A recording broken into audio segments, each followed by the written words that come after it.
The children are invited to come back here at 11 o'clock to do the chanting with the monastics and also to do walking meditation. Congratulations for having made the 2 promises.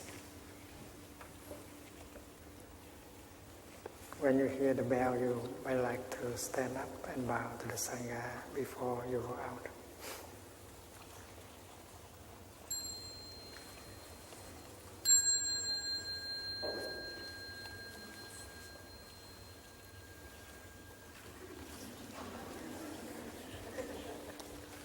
See you later.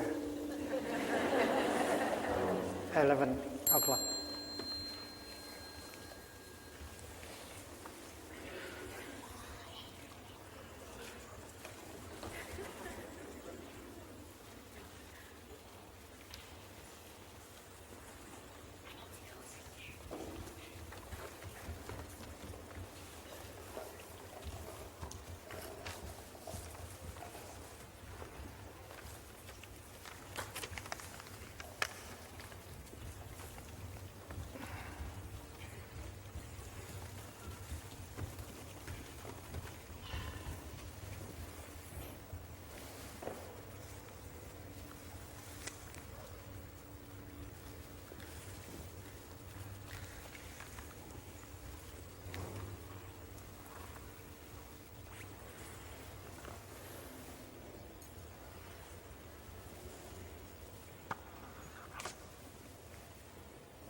Breathing in, I know that I am still in the retreat.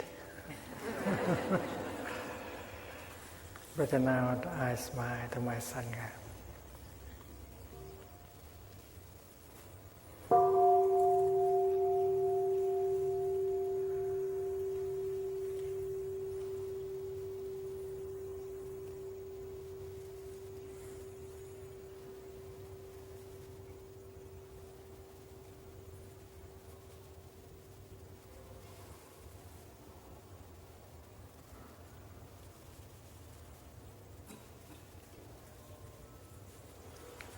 The first 4 exercises of mindful breathing is to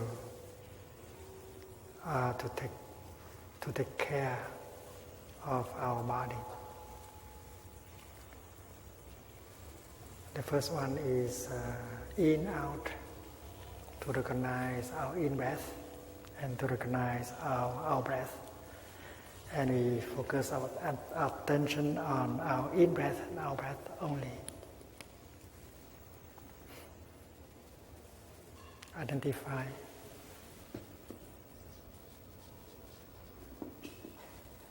In breath and out breath. The second one is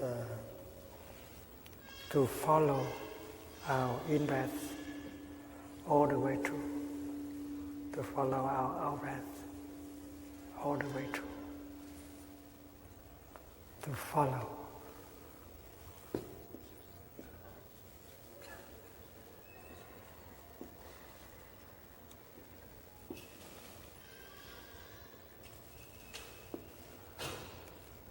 And these 2 first exercises can already help cultivate mindfulness and concentration.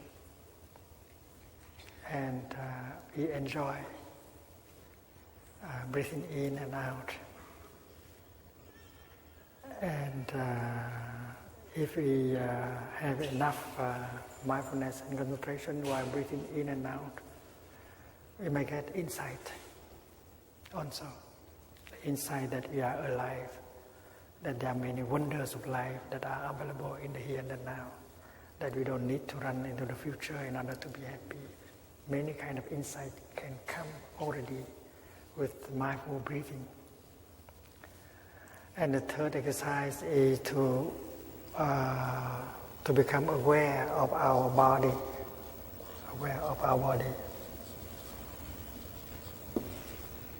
Breathing in, I'm aware of my body. That is to bring our mind back to our body, and we are fully present in the here and the now. Body and mind are together. We are truly present. And the fourth is to release the tension in body.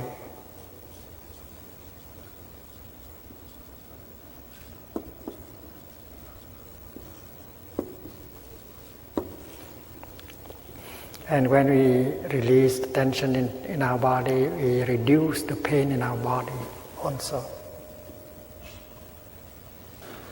So with the fifth, we move to the realm of feelings. And the fifth one is to recognize a feeling of joy.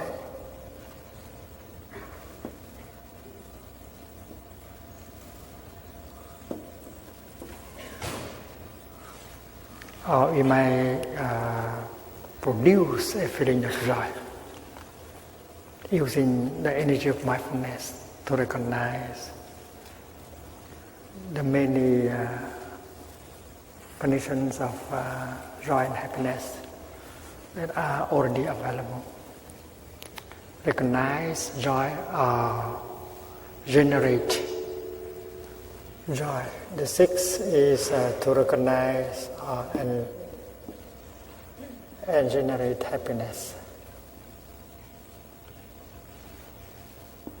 The seventh one is to recognize, to become aware of a painful feeling.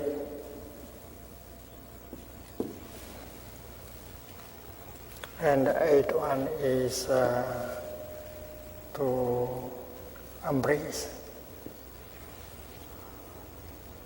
tenderly the painful feeling or emotion in order to get a relief, embracing our pain.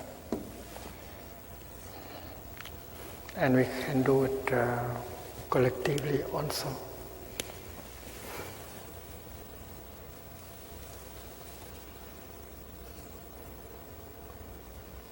And then we move to the 9 exercise of mindful breathing.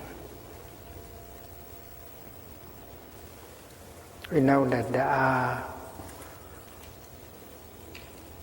more than 50 mental formations.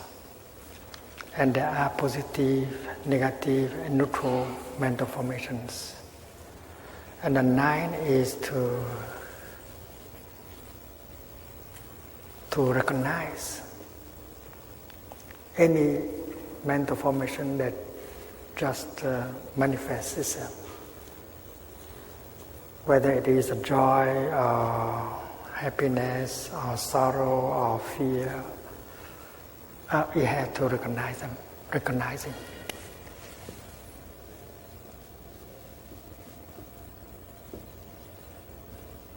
Here we recognize joy. Here we recognize any mental formation.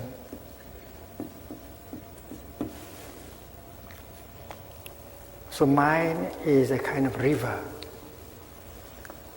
And each drop of water in the river is a mental formation. They succeed each other and they flow.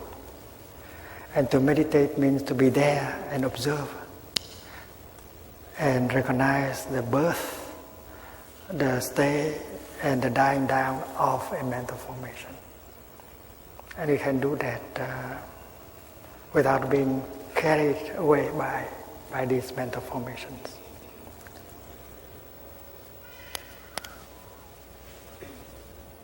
The 10th exercise is to touch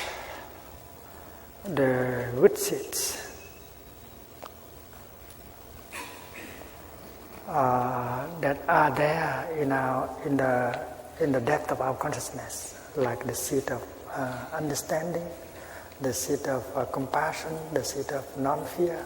There are many good things down there. So the practice is to invite them to come up, to manifest. And we can support each other in watering the beautiful seeds in us. And we have learned that when we spoke about right diligence, 4 steps. And this is called invigorating the mind, or gladdening the mind.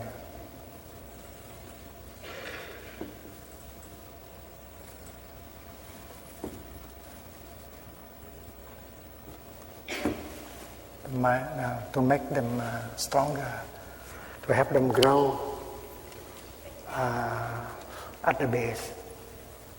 This is called the practice of transformation at the base. At the base there are seeds, and when the seeds manifest up on the level of mental consciousness, they are called mental formations. And if we are able to help a good seed, like compassion, to manifest up there, and keep them up there longer, at the base, the grain, the seed will grow.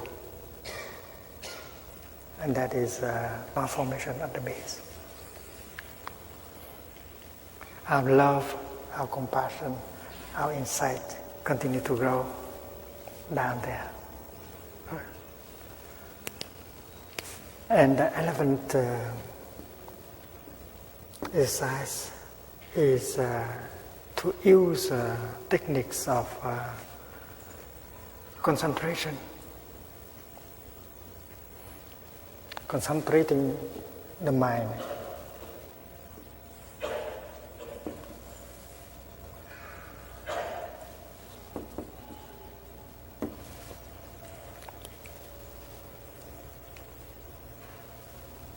With some mindfulness and concentration, embracing our pain and sorrow, we can bring some relief.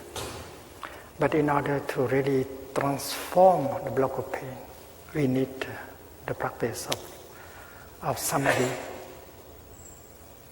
powerful concentration.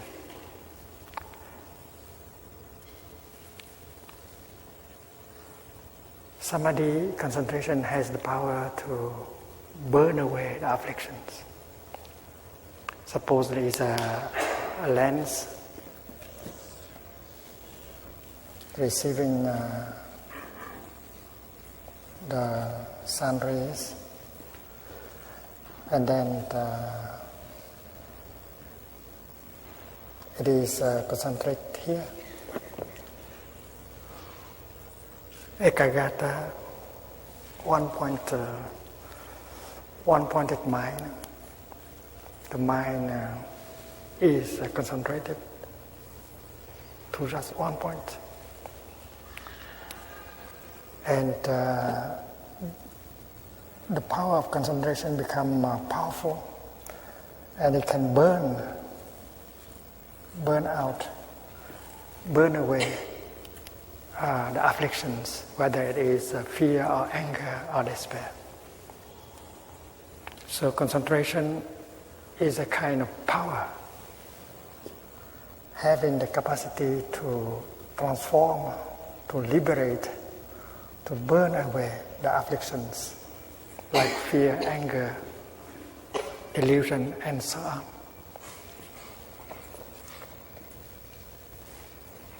And there are many practices of concentration, dozens of them. And there are 3 kinds of concentration called 3 doors of liberation that are available in every school of Buddhism. the concentration called emptiness, the concentration called signlessness, and the concentration called aimlessness. And we can find these teachings and practice in every Buddhist tradition. They are called the three doors of liberation. But there are more. The Buddha proposed many more practices of concentration, impermanence, non-self, interbeing, dependent origination. All these are methods of samadhi concentration. And if we know how to use them, we can unlock the door of understanding and liberate us from fear, anger, and hate. So the elephant is concentrating the mind, and the 12 is to liberate the mind. Liberating mind, the mental formation.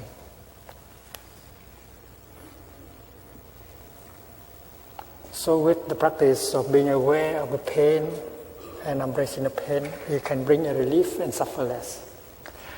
But in order to fully transform the pain and the sorrow, we need using practice of samadhi concentration in order to really liberate us from that mental formation called fear or anger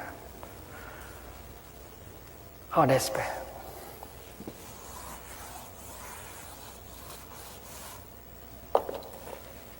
And the next four are four concentrations proposed by the Buddha. So the method of the proposed by the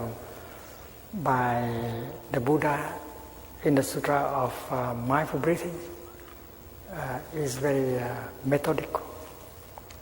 It begins with body and goes to the feeling and goes to the mental formation, and using techniques of meditation, concentration in order to liberate. In the Preliminary Chanting book, you can find the Sutra of mindful breathing with 16 exercises. And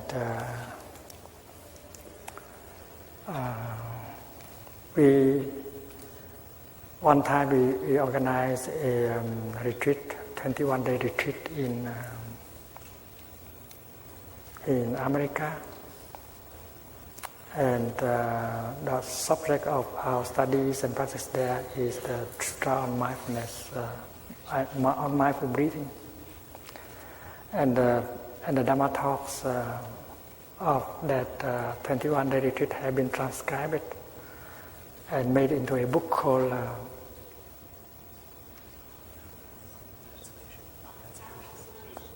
The Path of Emancipation. The Path of Emancipation, available in English.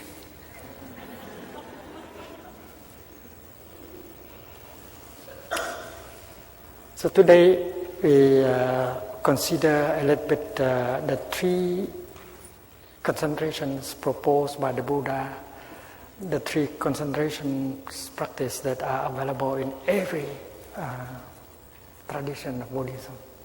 And first of all, the concentration on emptiness.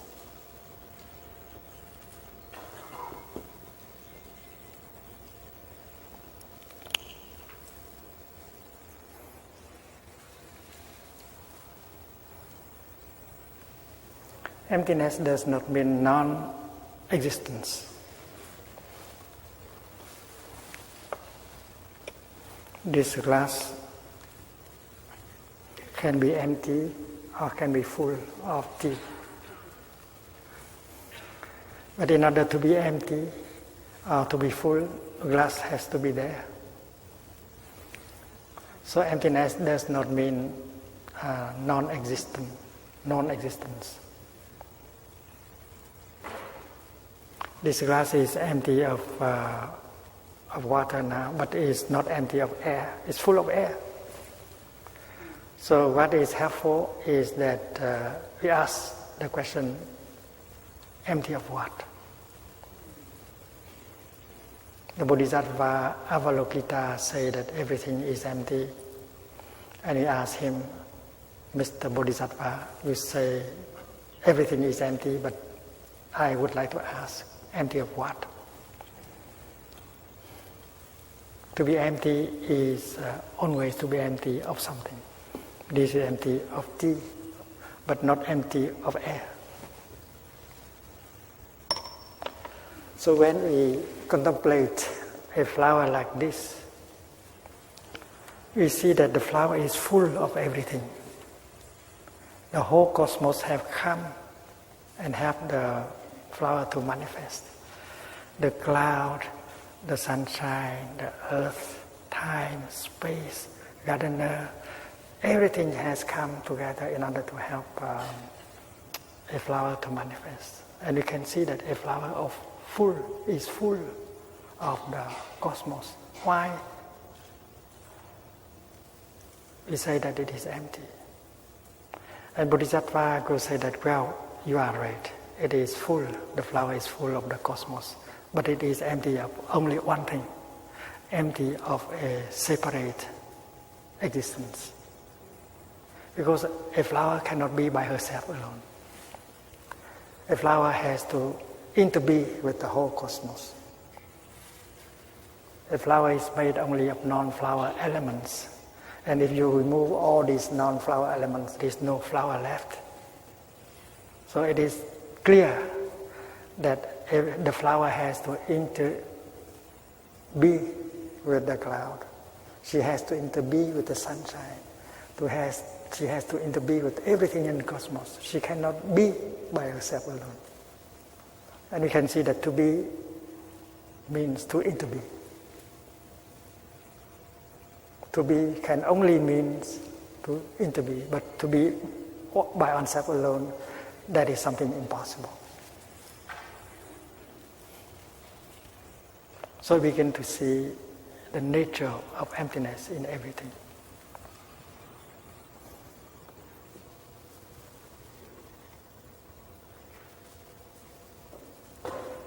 And sometimes that nature of emptiness is called no self.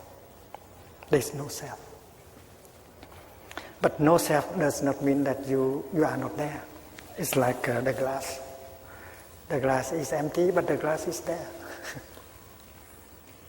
So no self, it does not mean that you don't exist.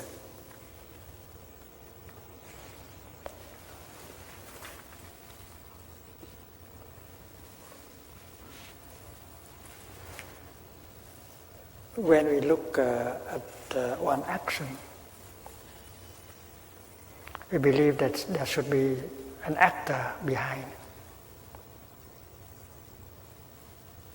that can exist separately from the action.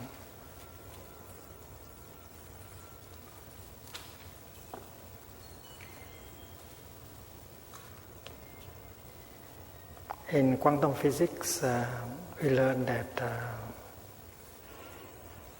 that force and matter, they are just two aspects of the same thing. When we say that the wind blows, we might imagine that there is some blower exists outside of the wind. But in fact there is no blower. There is only the wind. And if the wind does not blow, it's not the wind at all. So when we produce a thought,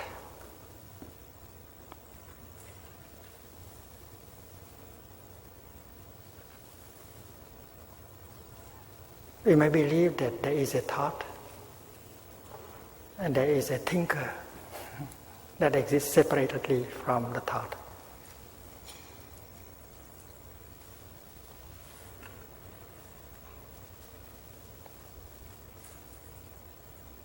But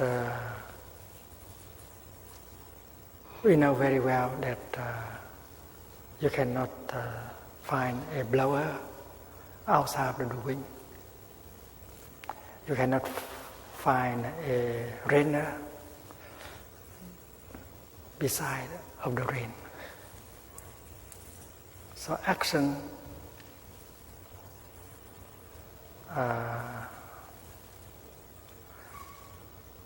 an actor cannot be two separated things. So when we produce a thought, the thought is us. There is no thinker existing outside of the thought. When we say something, that speech is us, and there is no speaker outside. And when we do something, our action is ourselves. There is no actor outside. When the French philosopher Jean-Paul Sartre say, "L'homme est la somme de ses actes," man is the sum of his act. He comes very close to that. There is no man outside of the act, of the action. So when we produce thought, speech, and act, these things are us, and they are our continuation. What you have produced in terms of thought, speech, and action are you, and they continue you. Not only in here, but out there. You continue always. That is energy. And energy and mass, they are the same thing. So empty means to be empty of a separate existence. There is no separate self. And that does not mean non-existence.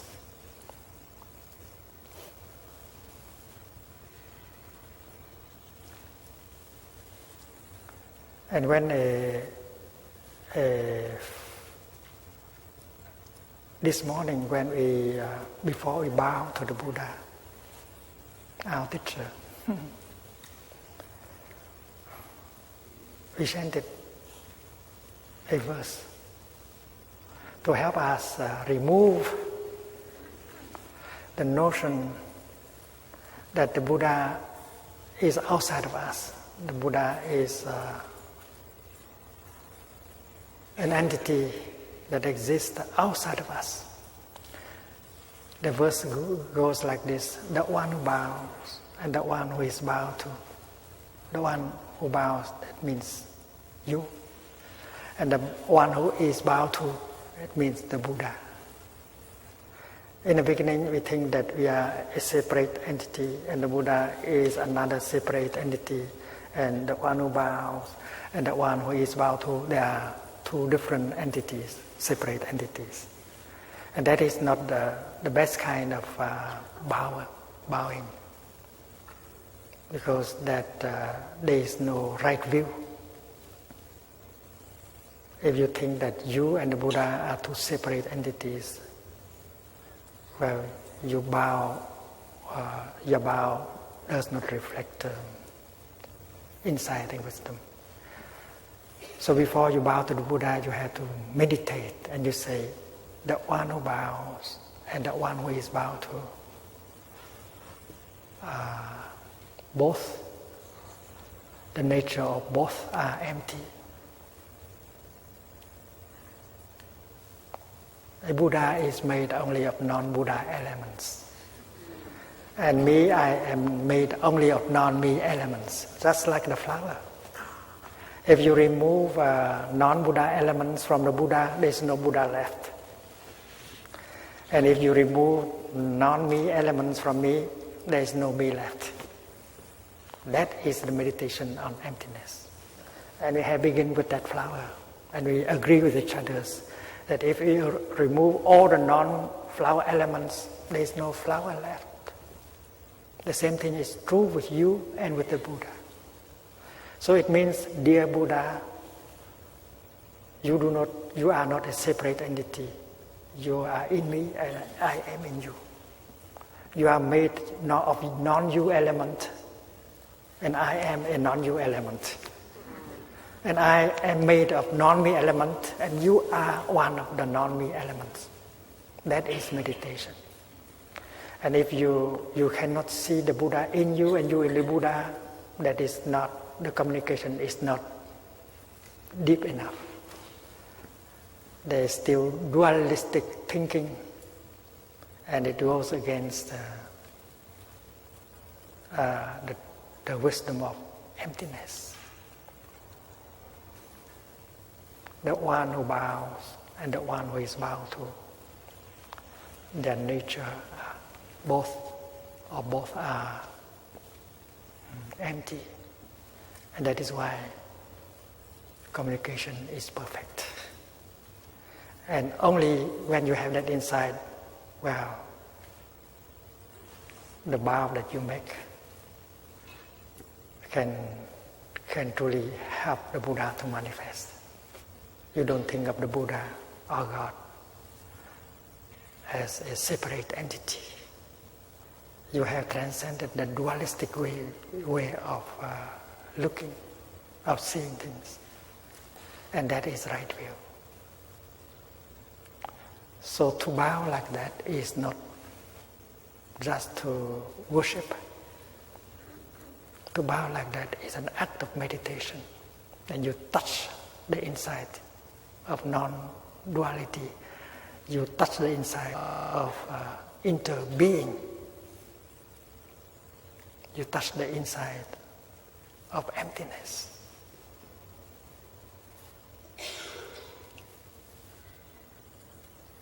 And when the father looks into the son, and if he knows that he is inside his son, and then he has seen his son. But if he thinks that his son is a totally different person, not connected to him, he is a different person and his son is another person, he has not seen his son yet. But if he can see him in his son and his son in him, he touches the nature of emptiness. He touches the nature of interbeing. And no anger is possible. With the insight of interbeing, no discrimination, no anger, no hate is possible. That is why the insight of emptiness, the insight of interbeing can evaporate anger and fear.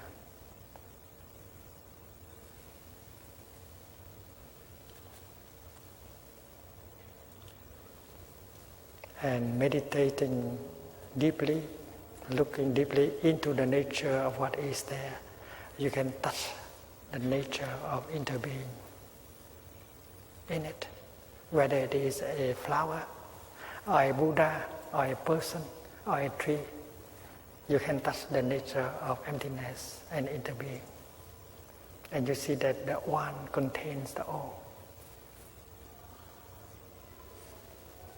David Bohm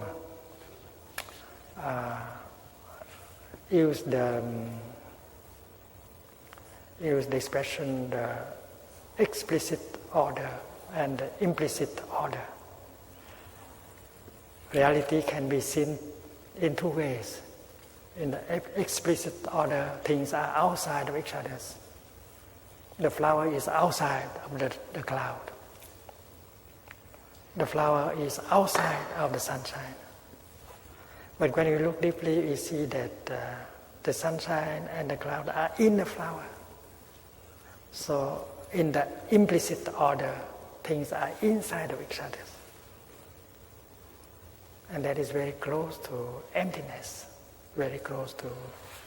It's very exciting that scientists are now coming closer and closer to the insight of emptiness and interbeing.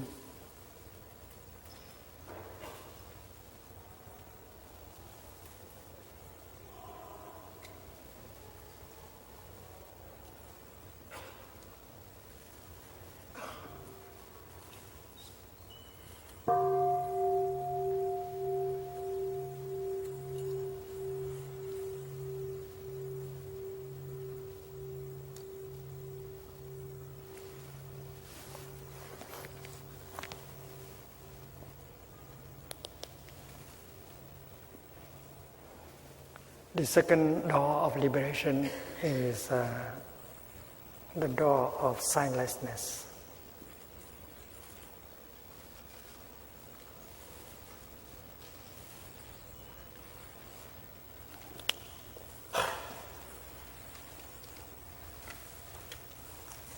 Sign is a mark, an appearance, and you recognize things through the sign.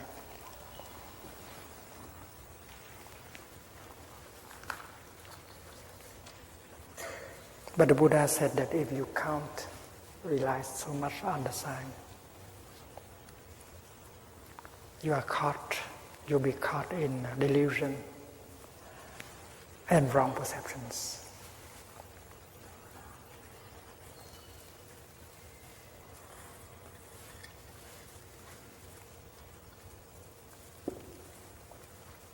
You recognize a cloud floating in the sky because there is a sign,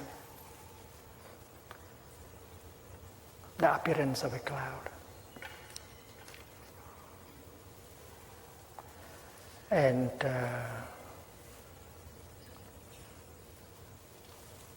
when the cloud has become rain,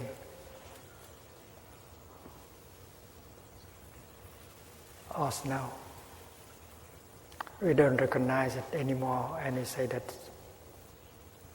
our cloud has died. And we can cry. We may cry. But if we know that our cloud can be found, can be identified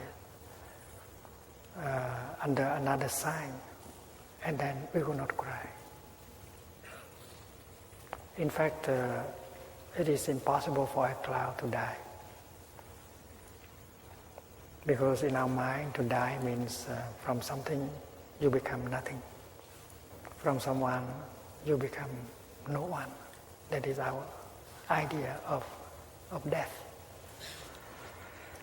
But with this practice of looking deeply, you see that nothing can die.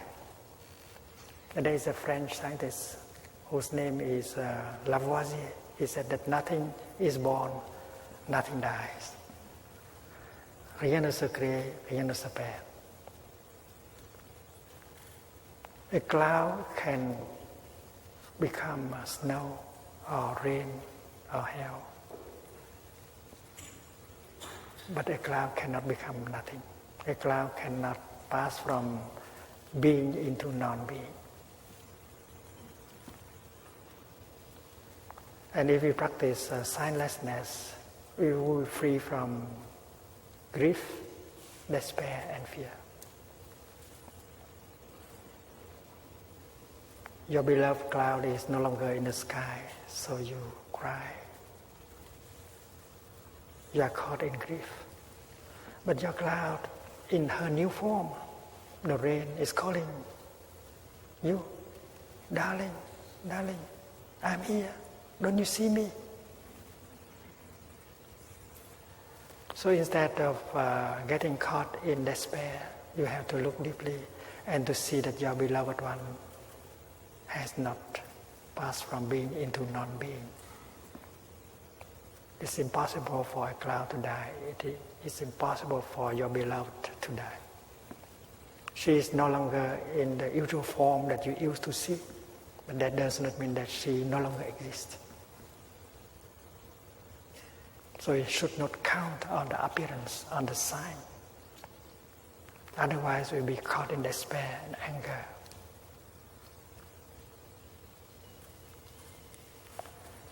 In this Dhamma hall, there is a lot of cloud, but we don't see them. When we breathe, we generate cloud. The water vapor is there, but we don't see. It is a kind of gas, we don't see it. But when the air, which is full of water vapor, come in touch with something cold, it begin to be visible, and we see the fog, we see the cloud.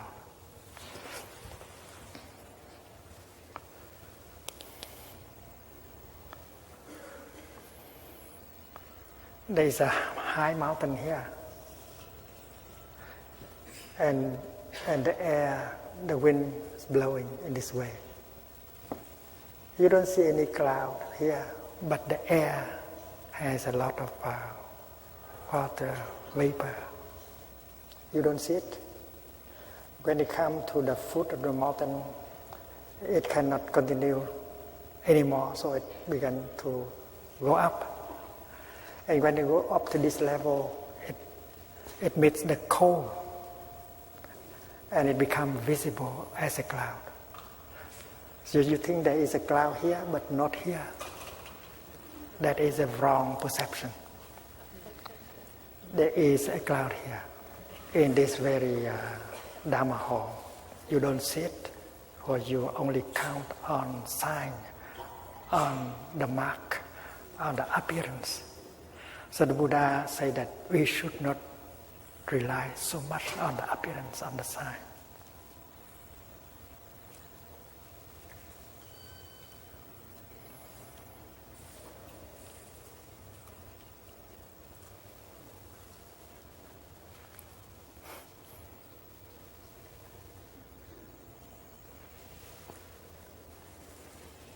So the practice of emptiness and silenceness help us to touch the nature of interbeing, of no birth and no death, and that can dissipate, remove our fear, our anger, and so on. And the third practice of concentration is called aimlessness.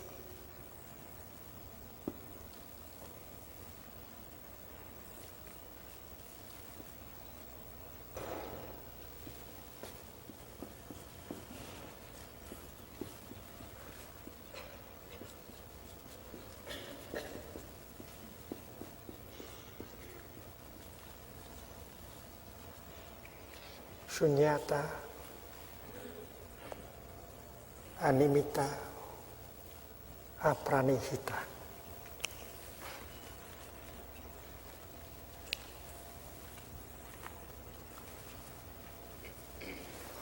Aimlessness means you don't put in front of you an object and you run after that.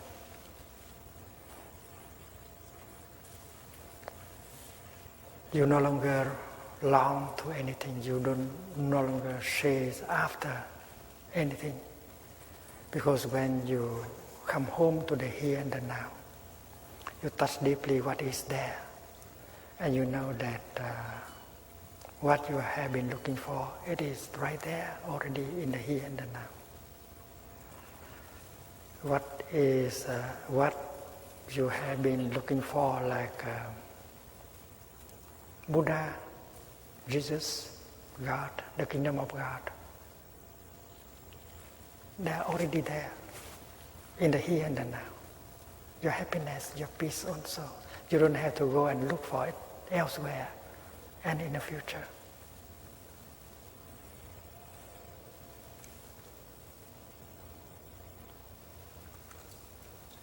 This is already it. You don't have to go and look for anything else.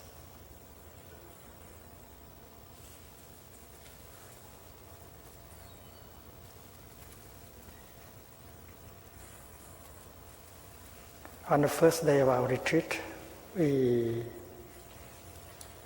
practiced looking deeply into a flower. And I remember I said that this flower, if you come in touch with it deeply, with mindfulness and concentration, you know that it just belongs to the kingdom of God. It is the kingdom of God. It contains the kingdom of God. And if you can get in touch with it, you get in touch with the kingdom. You don't have to look for the kingdom elsewhere and in the future. Not only you touch the kingdom of God, but you touch God. And your body also belongs to the kingdom. Your body also is a wonder, like the flower. And you should not have any complex.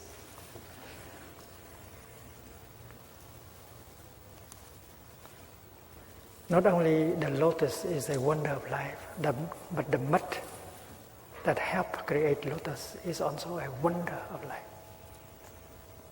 Not only happiness is holy, but suffering is equally holy, because if we know how to handle suffering, we can create happiness. Because happiness is made only of non-happiness elements.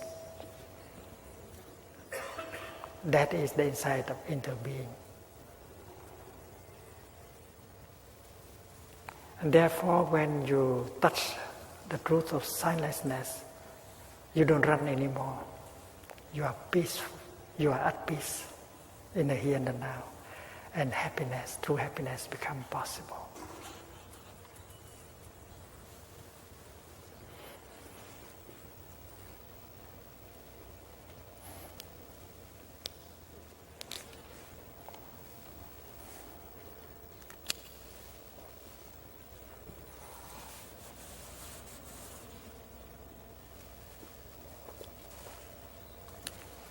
Let us contemplate a wave on the surface of the ocean. It looks like there is a beginning and an end. It looks like there is a coming up and a going down. It looks like there is this wave and other waves.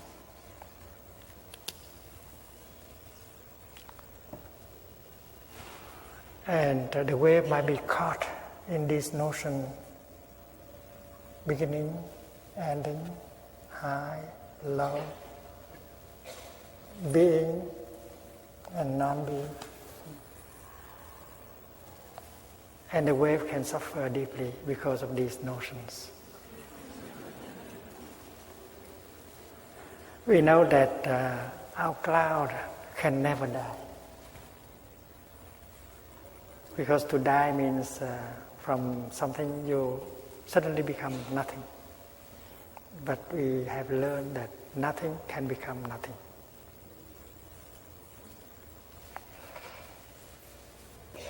And nothing has come from nothing. Because to be born means from nothing, we suddenly become something. From no one, we suddenly become someone. That is our idea of birth. But look at our cloud again, before it appears as a cloud. It has been something already. Our cloud has not come from nothing. Our cloud has not passed from the realm of non-being to the realm of being. Before being a cloud, she already has been the water in the ocean, the heat generated by the sun. So the manifestation of the cloud is only new, but we know that we cannot call it the birth of a cloud, because to be born means from nothing you suddenly become something. But this is only a continuation of something.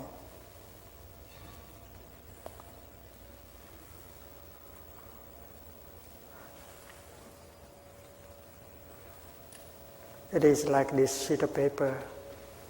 Before she expressed herself as a sheet of paper, she had been the tree, the rain, the sunshine. So this is only continuation. The sheet of paper has her former lives as a tree. So this is a new manifestation, not just a beginning, not a birth. And we live with our notions of birth and death, being and non-being. That is why we suffer. It is possible for the wave to practice meditation, to bend down and touch herself and realize that she is water. In fact, a wave is made of water. And we cannot speak about water in terms of beginning and going up, going down. What the notions apply to wave cannot be applied to water. The moment when the wave realizes she is water, she loses all her fear. She has the joy of going up. She has the joy of going down. She is not afraid of dying because she cannot die. After this point, she continues to be water. And does the wave has to go and search for water? Is water something outside of the wave? No, she is water in the here and the now.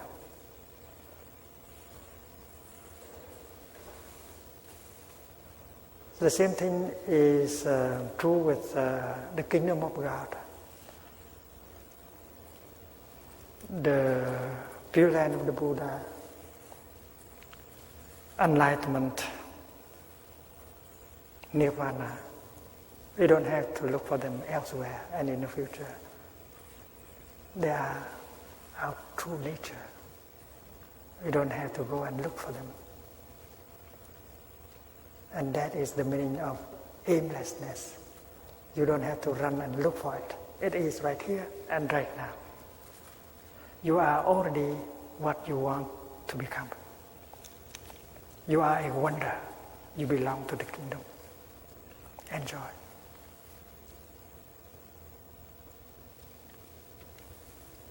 You are a wonder, and you are in touch with wonders.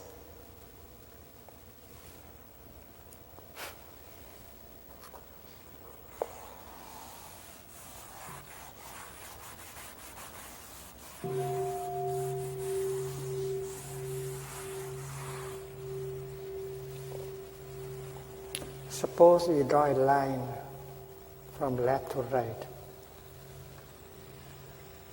representing time. And we suppose we select one point here and call it B, point B, birth. Every one of us has a birth certificate. And we believe that we only begin to exist from point B. Before that, we did not exist. We have passed from non-being into being. So the segment before B is called a non-being. And starting from B, well, we enter into the realm of being. That's the way we think. And it is not right thinking. Because it is not based on right view. So we believe that we have passed from the realm of non-being into non-being through the point B.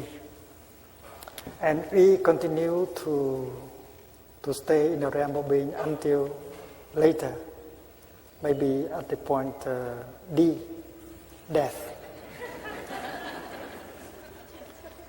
maybe 100 years, maybe less. But from the point D on, we pass again to the realm of non-being. And that is our notion of life and death, and being and non-being.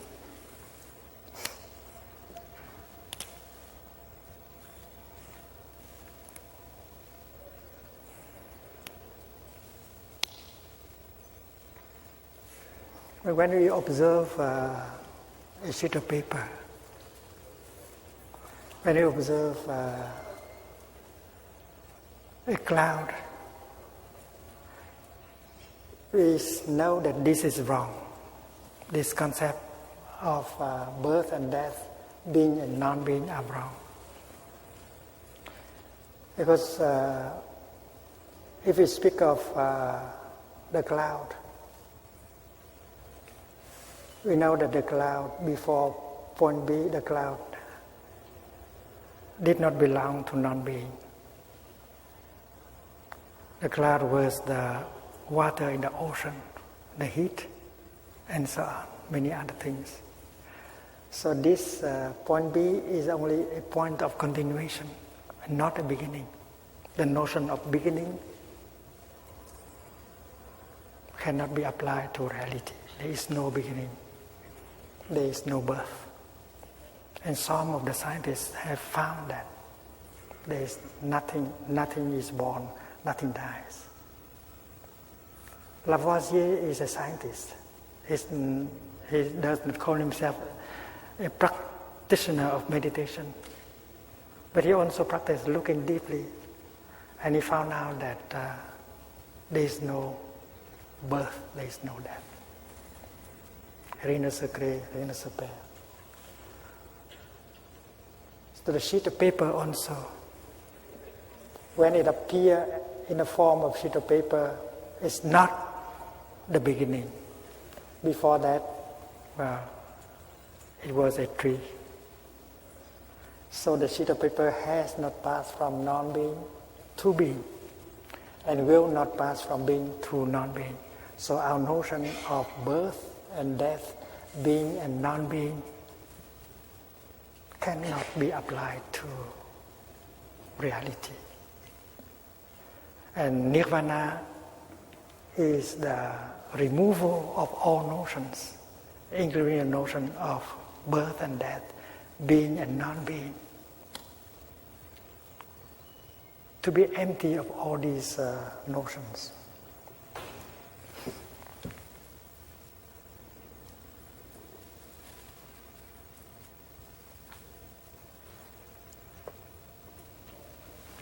Let us try to meditate on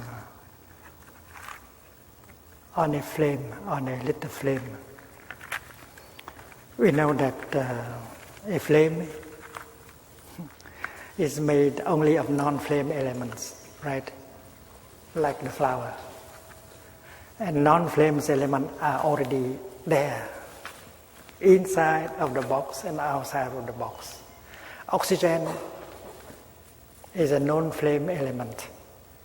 And we know that without oxygen, a flame cannot manifest. So we can talk to our flame. Let us not think that our flame belongs to the realm of non-being. And when she manifests, she passes into the realm of being. So we say, my dear little flame, I know you are somewhere there.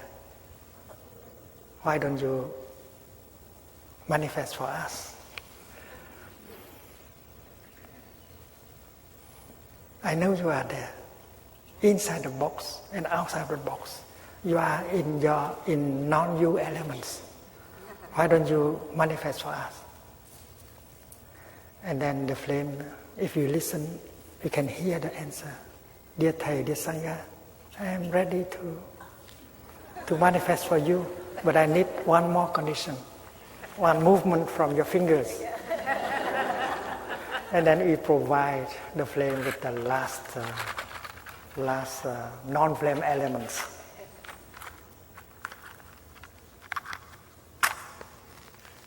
and the flame manifests.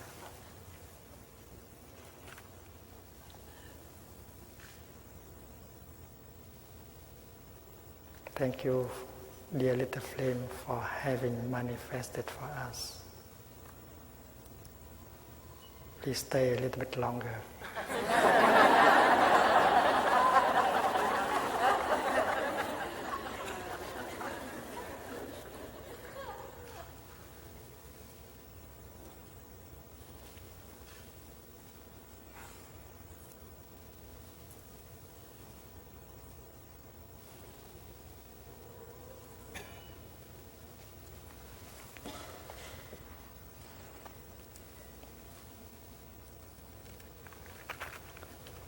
We may like to ask, my dear little flame, where have you come from? And where have you gone? Have you been gone now?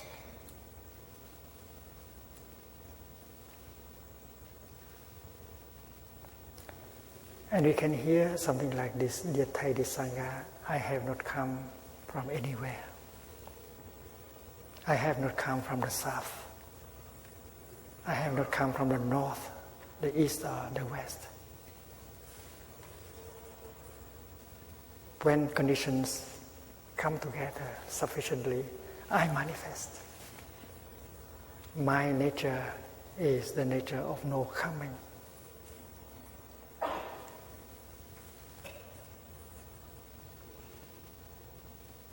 My nature is non-local.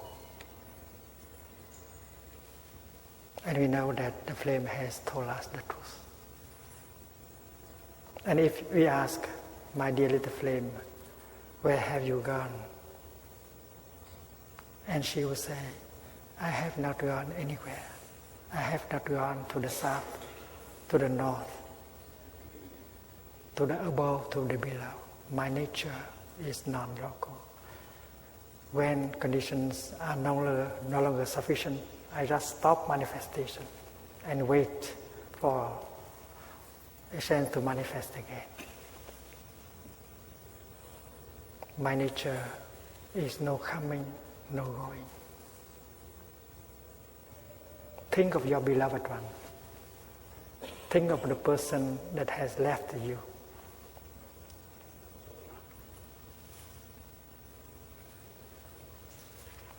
We have cried and we say, darling, where have you come and where have you gone?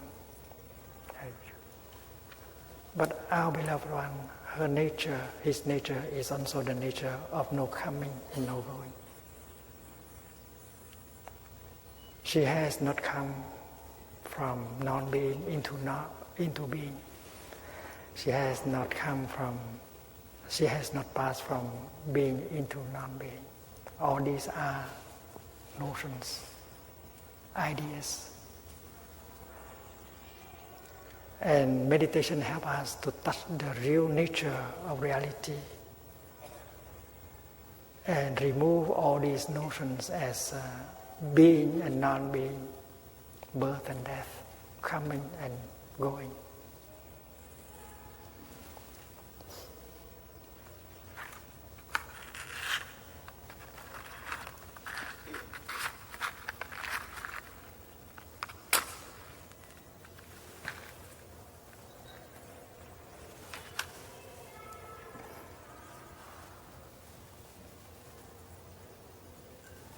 Now we have two flames. And we shall ask this flame that looks like another flame. My dear little flame, are you the same with the other flame? Or you are a totally different one? That is meditation. And if we have enough concentration, we can hear the answer. Dear Thai, dear Sangha, although I am not exactly the same with the other flame, I am not a totally different flame either.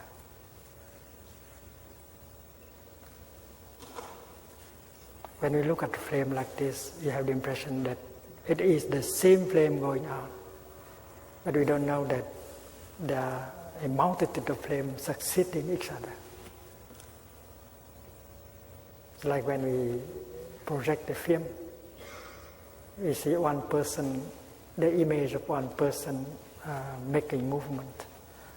But we don't know that there's many pictures succeeding each other to give you an impression that is the same person, the same actor.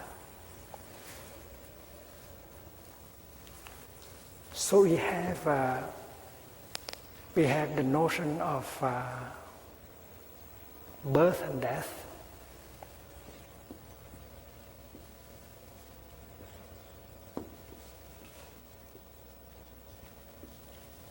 Being and non-being.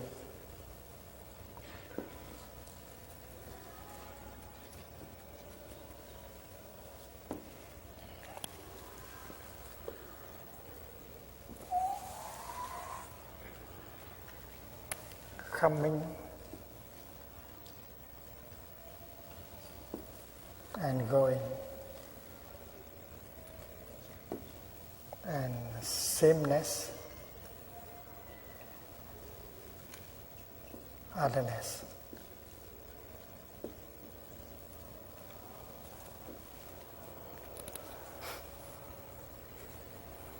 When we open the family album and we saw ourselves as a 5-year-old, as a baby, we see that how different we are from that baby. We have grown into an adult. And we may ask, are we the same person with that baby? Or are we a totally different person? The answer is like the answer we have received from the flame. We are not exactly the same person with the baby because we have changed so much. Form, feelings, perceptions, mental formation, consciousness have been changing a lot. But we are not an entirely different person either.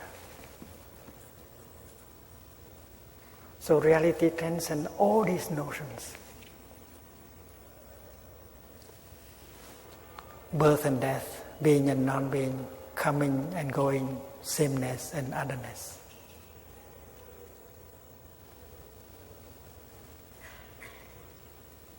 There are theologians who describe God as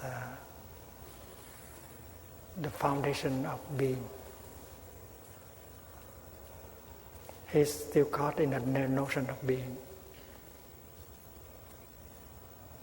Because the notion of being exists only together with the notion of non-being.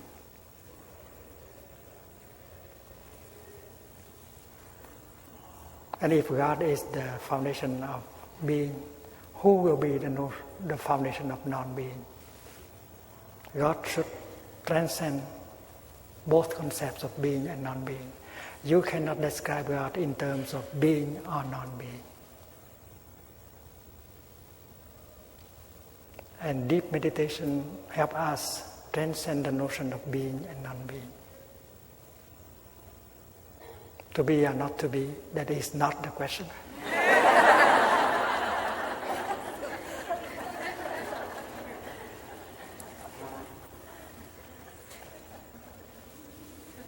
Even scientists are still caught in the notion of being, beginning.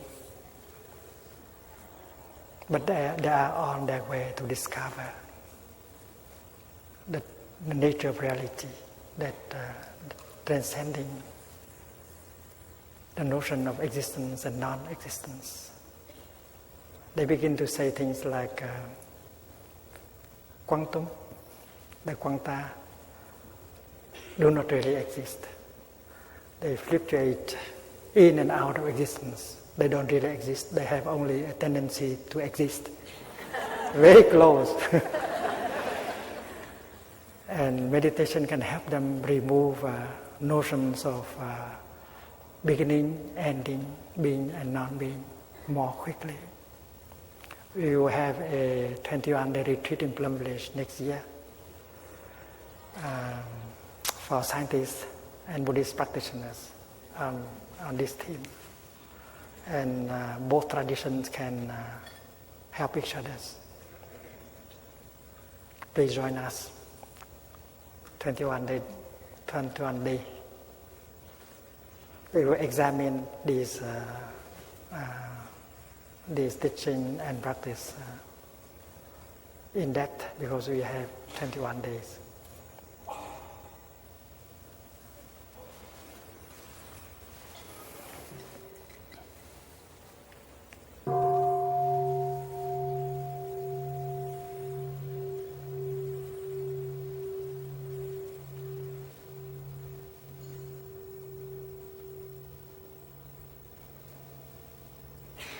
So Nirvana is not a place where we try to go to. It's not something in the future that we are trying to reach. Nirvana is the nature of reality. And we can get in touch with our true nature by practicing looking deeply and able to remove all these notions. The notions of birth and death, being and non-being, sameness, otherness, coming and going, are the foundation of all afflictions, fear, anger, despair.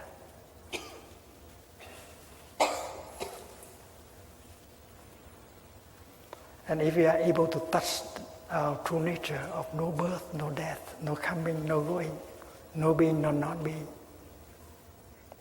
all these afflictions like fear, anger, despair will no longer be possible.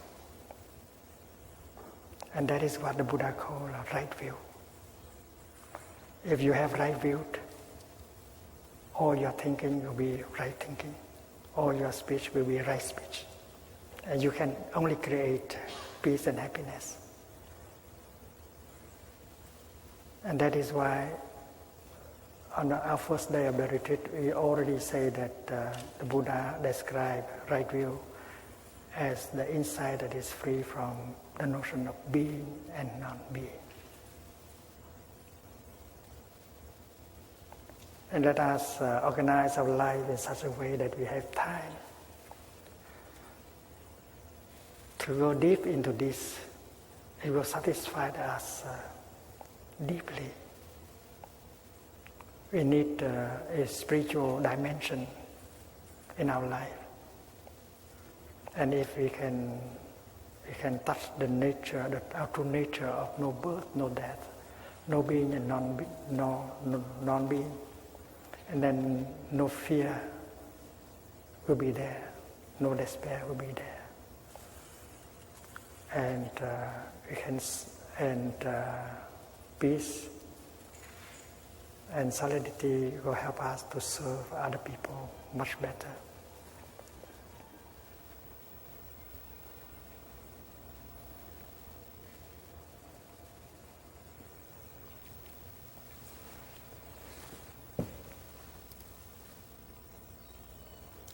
In the time of the Buddha, there was a lay practitioner called Anathapindika. He was a businessman. He offered the Buddha a park. He bought that park from a prince and offered to the Buddha as a practice center. And he took a great deal of pleasure to serve the Buddha and the Sangha.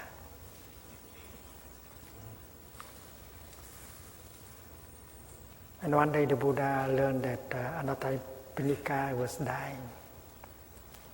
And he sent his disciple Shariputra to come and visit and help Anathapindika to die peacefully. And on that day, Shariputra learned that Anathapindika is going to die in 24 hours. So he asked his brother in the Dharma, the Venerable Ananda, a cousin of the Buddha, to come with him. So when they came, Anathapindika tried to sit up, but he was too weak in order to sit up. Sariputta said that, dear friend, please stay on your bed. We will bring a few chairs and sit close to you, and we can spend some time with you.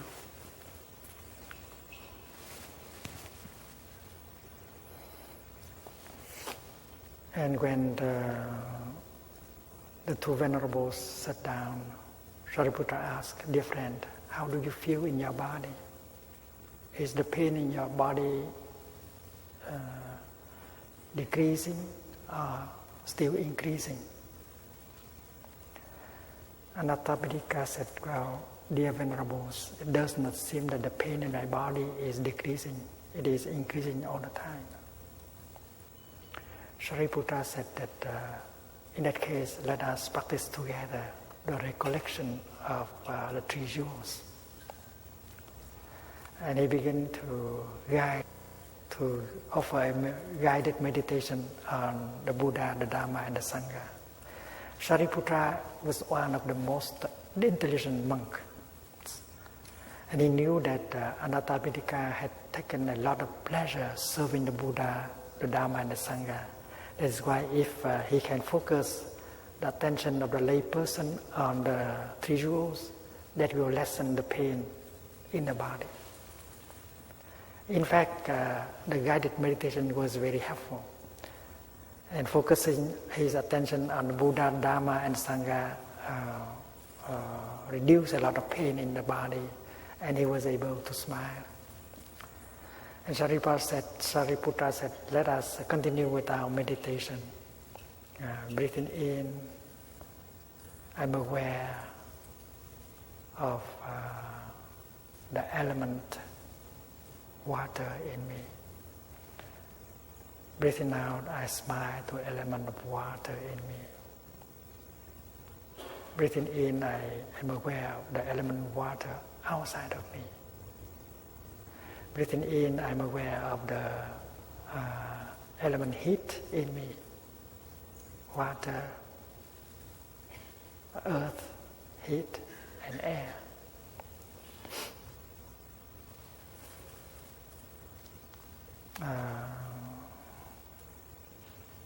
Breathing in, I know that the element water is not me. Breathing out, I know that the water, air is not me. I am much more than water and air. Breathing in, I know that this body is not me. I am much more than this body. I am my action. I have the thought that I have produced. I am the speech I have produced. And I have produced many beautiful thoughts and deeds and speeches. I have served the Buddha, the Dharma, and the Sangha. Breathing in, I know that this body has come from nowhere. And this body will go nowhere. When conditions manifest, when conditions are sufficient, this body manifests. And when conditions are no longer sufficient, this body stops manifesting and will manifest in other forms. So that guided meditation tried to help Anathapindika to touch the nature of no coming, no going, no birth and no death. There is only manifestation and remanifestation. There is no birth and no death, no coming and no going. And after about 15 minutes of guided meditation, Anathapindika began to cry. And Ananda said, dear friend, why do you cry? Do you regret something? Or don't you succeed in the meditation? With a smile, Anathapindika said, no, Venerable Ananda, I practice very successfully and I do not regret anything. Why are you crying then? Anathapindika said, I cry because I am so moved. I have served the Buddha in the last 30 years, but I have never received a teaching and a practice wonderful like this. I am completely free now. I am not afraid of dying because I know that nothing dies, nothing is born. Ananda said, dear friend, you don't know, but this teaching, we monastics, we receive almost every day. Anathapindika said, dear Venerable Ananda, please go home and tell Lord Buddha that many of us lay people, we are so busy, but there are those of us who still have time and to receive this wonderful teaching. So please tell the Lord to dispense this teaching and practice also to the lay community. And Ananda said, well, I will tell that, I will do that. I will go back to the Sita Grove and tell the Buddha what you have recommended. And after the two venerable left, Anathapindika passed away very peacefully. The story of his death is recorded in a sutra. And in the Plum Village Chanting Book, you can read that sutra and see how the Venerable Shariputra gave a guided meditation that helped the layperson to get out of these notions of birth and death, being and non-being, coming and going. I think this is the cream of Buddhist teaching and practice. And we have to readjust our lives so that we have time in order to enjoy this kind of learning and practicing. And then when we have got that kind of insight and non-fear, we can very well sit by the bed of an agonizing person and help him or her to die peacefully, like Shariputra has helped Anathapindika. Dear friends, it has been a great joy for us to be with you in the last 6 days. And we have got many good seeds in us. Please remember, when you go back to your city, try to set up a group of practitioners in order to organize the recitation of the 5 mindfulness trainings, organize a tea ceremony, organize a session of sitting meditation, organize a session of walking meditation to nourish our practice. And we are the continuation of the Buddha. Each of us should be a torch in order to help transmit the light of the Buddha to the next generation. And we have a chance to be together again in the future. The monastics and the children are invited to come up, and we will send something together to offer our thanks to the Buddhas and the patriarchal teachers that have helped us, supporting us during this retreat.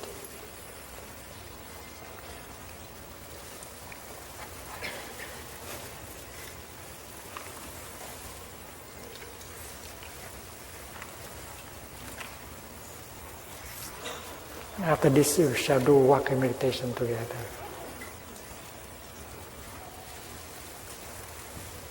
The children are invited to come up with the monastics. And we go chant, we can sing the song, no coming, no going.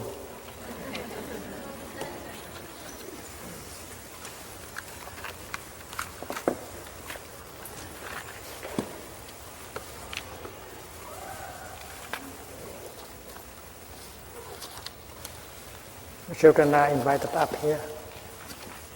And also members of the Order of Interbeing, please come up.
Yeah.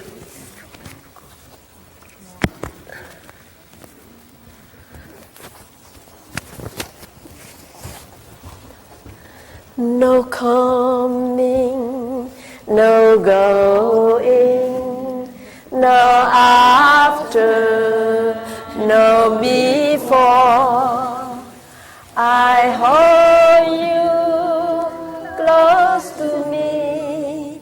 I release you to be so free, because I am in you and you are in me, because I am in you and you are in me.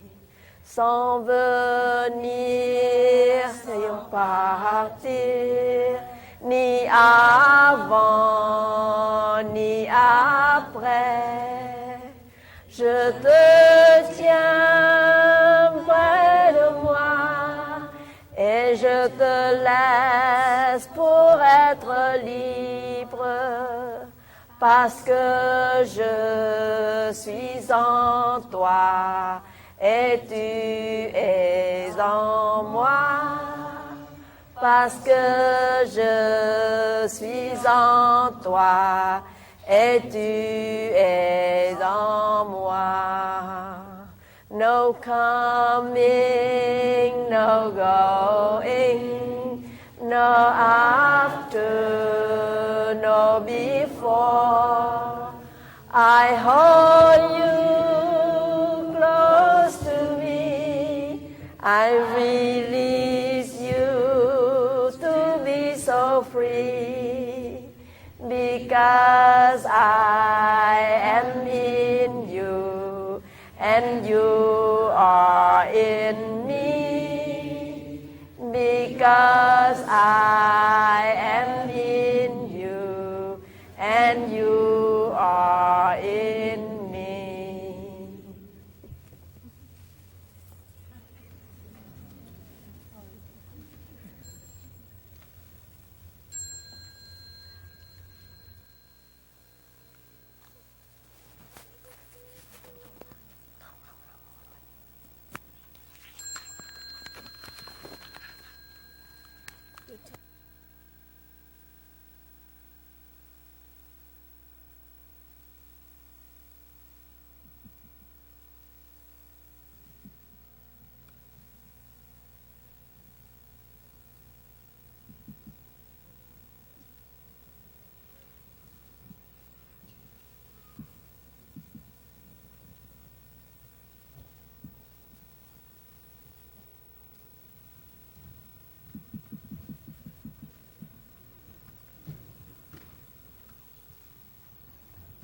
please stay for just a couple of announcements, please? There's 2 microphones on the stage.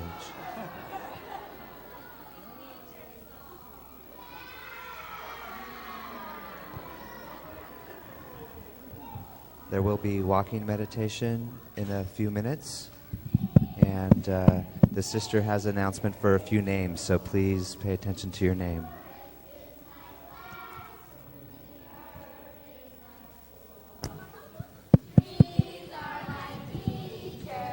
Animals are my friends, and on this school all life depends. This school